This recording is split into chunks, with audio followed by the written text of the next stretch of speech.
Abril Contos Mil. E eu li alguns contos e poderia ter lido muitos mais, mas Abril foi um mês de veras estranho.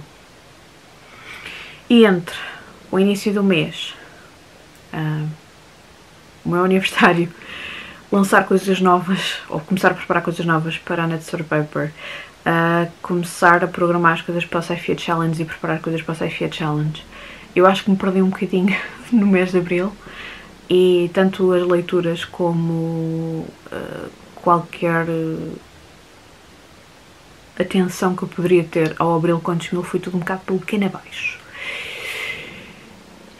Obrigada a todas as pessoas que participaram. Eu já agradeci no Instagram, aqui ainda não fiz e este vídeo estar atrasado também não ajudou, mas obrigada por continuarem a participar no Abril Contos Mil. É um dos meus projetos favoritos, não só porque eu adoro contos, mas porque é em Abril também, não é? E porque já é a quinta edição, foi a quinta edição do Abril Contos Mil, porque se alguma vez pensei que iria durar tanto tempo. Obrigada por participarem. Contem-me nos comentários que contos é que leram, ou qual foi o conto que mais gostaram de ler, porque eu claramente tenho poucos contos na estante e não estou à procura de mais livros para ler. Nunca. Não, nunca na vida. E agora vamos àquilo que eu li. Eu comecei por... Não, eu não li este livro. Eu li apenas um conto que está neste livro. O conto é Shadows for Silence in the Forests of Hell, do Brandon Sanderson. O livro, ele faz parte... Aliás, este conto foi escrito para esta antologia, que é Dangerous Woman, que foi editado pelo George R.R. Martin e pelo Gardner Dozois. O conto faz parte do Cosmere e eu li porque o Nuno falou-me no conto, e como eu já não leio nada do Brandon Sanderson há muito tempo, fui ler e gostei imenso deste conto. E aqui está. Aqui está o início. É um conto bastante longo, se calhar já a roçar a novela. Existe, eu penso que este está traduzido em português em 2 volumes pela saída de emergência, não, publicado pela saída de emergência. Saída de emergência não traduz nada, quem traduz é o tradutor. Nada de confundir as coisas. E é sobre, portanto, é um conto sobre o personagem Silence. É um conto mais tenebroso do que outras coisas que eu já li do Brandon Sanderson, apesar de eu também, lá está, eu do Brandon Sanderson só li Mistborn, portanto, mas eu tenho que ler mais coisas do autor. Tenho gostado bastante de ler aquilo, tenho gostado bastante de ler aquilo que li, redundante. Devia ler mais, mas há tanta coisa para ler que uma pessoa, pronto, tem que ser seletiva, ou então acaba por não ler nada, que tem sido basicamente aquilo que eu tenho feito. Depois li uma banda desenhada que se chama Lady Mechanica, só que estupidamente fui ler o volume 4. Eu não me apercebi que era o volume 4, pensei que era um volume...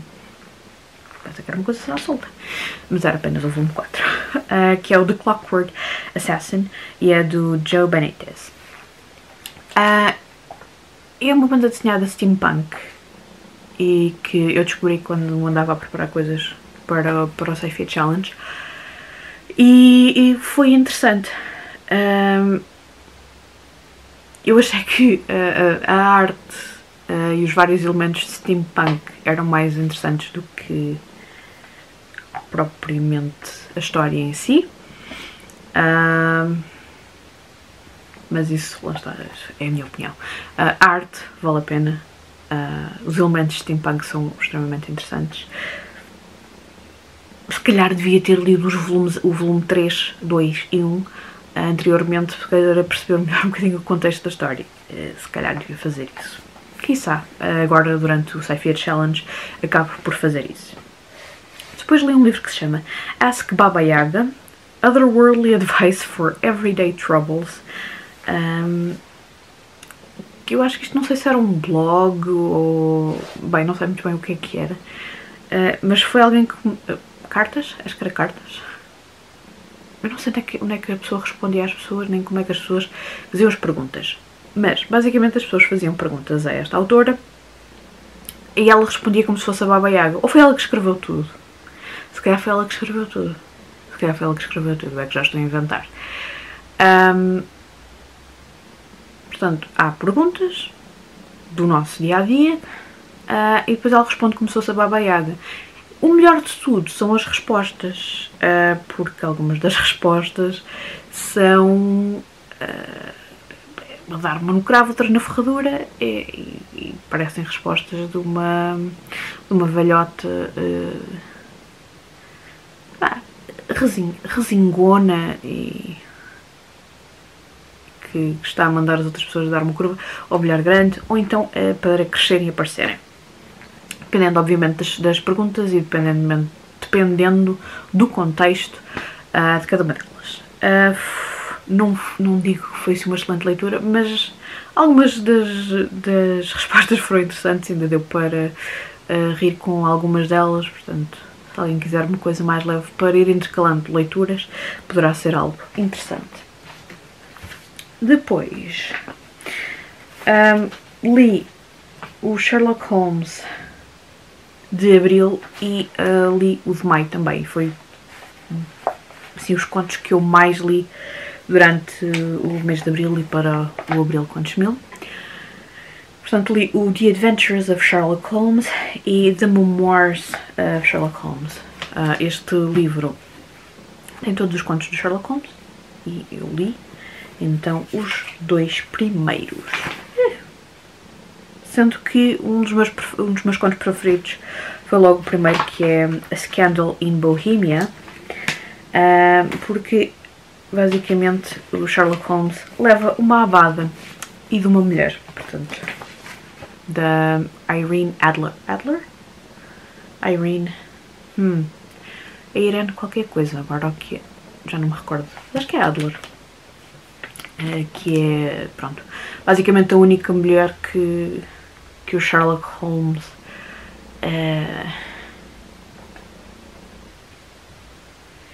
permite ou considera que tenha algumas características assim mais coisas, porque de resto ele tem uma opinião sobre mulheres assim um bocado, enfim, mas isso é Sherlock Holmes in a nutshell. Gostei muito mais de ler os contos do que os livros anteriores. E pronto, foram estes. Li logo 2 livros, 24 contos do Sherlock Holmes, porque Abril e Maio. Agora só em junho é que regresso ao universo Sherlock Holmes. Depois li mais uma BD que é H.G. Wells' The Island of Dr. Moreau, adaptado pelo Ted Adams e com arte do Gabriel Rodrigues. Isto é uma adaptação para BD da Ilha do Dr. Moreau, do H.G. Wells, que eu já li, não foi assim há muito tempo, mas tem ali um twist ou dois, sendo que o twist principal é que a personagem principal que vai dar à ilha do Dr. Moreau é uma mulher e não um homem, como é originalmente na ilha do Dr. Moreau. Gostei. Foi um livro que eu li mais pela arte do que propriamente pela história, até porque eu já conhecia a história. Mas se alguém quiser uma recomendação para o Sci-Fi Challenge, aqui tem 2 em 1. É uma adaptação de um clássico para BD, com um twist assim um bocadinho talvez mais moderno na troca de sexo da personagem principal, de uma maneira mais simplificada. Depois regressei finalmente. Eu tenho a impressão que desde que comecei o canal que ando a ler, ou ando a dizer que vou ler este último livro. Foi agora. Este é o terceiro livro da trilogia The Strain, do Guillermo del Toro e do Chuck Hogan. O The Strain é sobre é um livro de fantasia sobre vampiros, fantasia barra horror.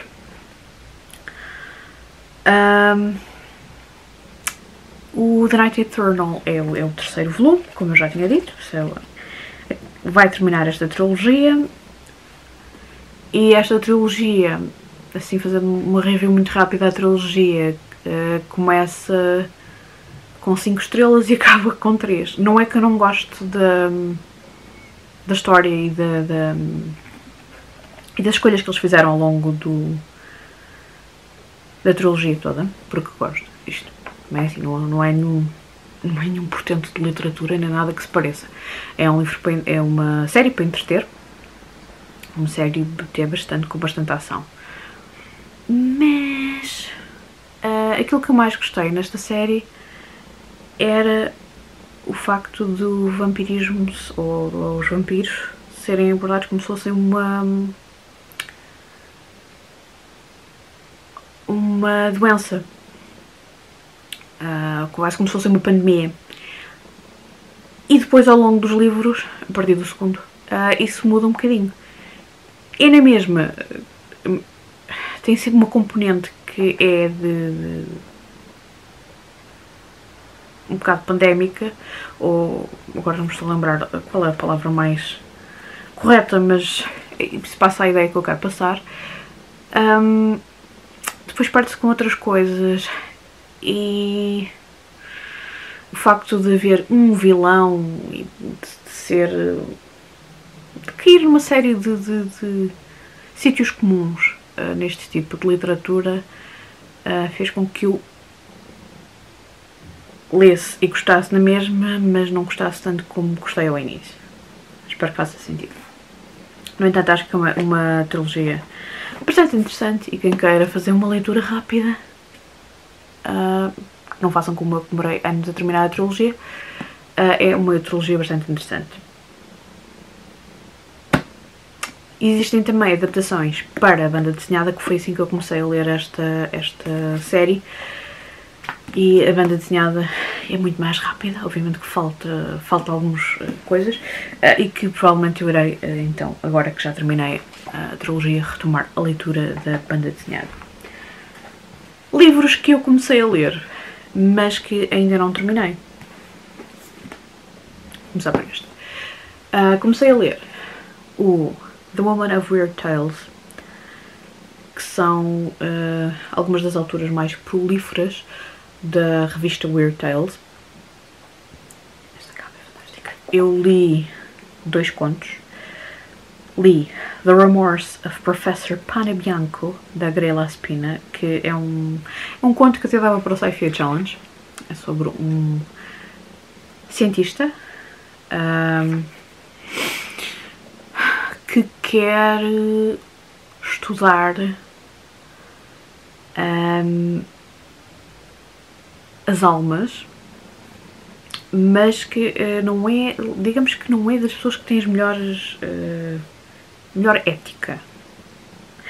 E depois li a Leonora, da Avril World, e se conhecem, agora não me estou a recordar como é que se chama, isso é perfeitamente o que é.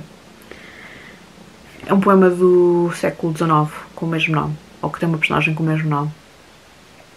Só que é Lenore, acho que é assim. Não é do Poe, é mesmo um poema do século XVIII. É uma versão em conto desse poema, mas estamos nos Estados Unidos e vive-se por trás do sol posto. Quero continuar a ler este livro, mas com calma, não preciso de ler os contos à pressa. Minha estreia com a Teresa Veiga, Gente Melancolicamente Louca. Eu estou a gostar muito da escrita da Teresa Veiga. Estou a gostar da maneira como ela descreve os personagens. Os contos, até agora não tenho nenhum conto assim que diga que seja favorito, mas a escrita e o estilo usado pela autora agrada-me profundamente. Across the Wall, do Garth Nix. Eu estou a ler o conto Nicholas Sire and the Creature in the Case. Ainda estou a ler. e provavelmente vai ser o único conto que eu vou ler deste livro. Foram estas as minhas leituras de abril. Podiam ter sido mais, podiam, mas não foram. Digam-me no comentário, uau! Digam-me nos comentários se participaram no Abril Quantos Mil e se sim, que livros ou que contos é que gostaram mais de ler. E até ao próximo vídeo.